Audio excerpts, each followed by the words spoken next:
Sally, Jamie Dimon walking back his remarks. Have we heard anything from China yet? I think as it stood earlier today, we were still having just silence, basically, from public officials in China. I mean, I think the swiftness of JPMorgan's reaction here, it released its apology. Dimon released a statement of apology some 18 hours after those comments. It shows how much is at stake for JPMorgan in China. You know, it has about 20 billion of exposure there.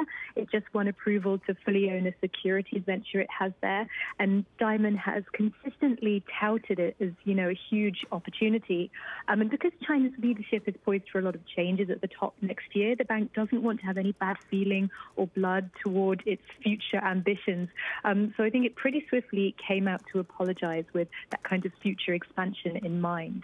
Especially when they've just been approved to fully own their China securities venture, right? So tell us a little bit more about how much is at stake. What exactly is the $20 billion of exposure there?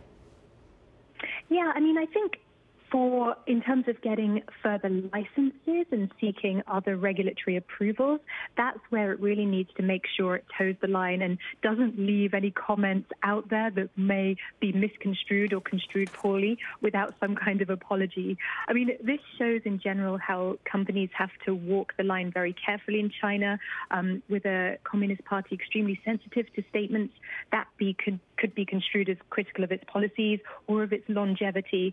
And, you know, that's particularly sensitive at the moment because growth in the country is slowing, inequality is widening. So it's a thorny subject to have its longevity, you know, joked about.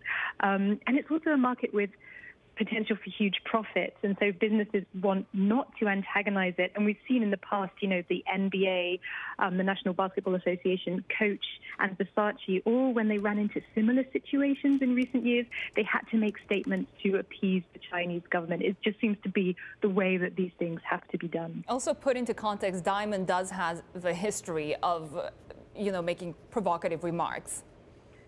Yes, he's been known for brash comments. In 2018, he vowed that he could beat Donald Trump in an election because he was smarter and had to put out a statement later saying that he shouldn't have said that.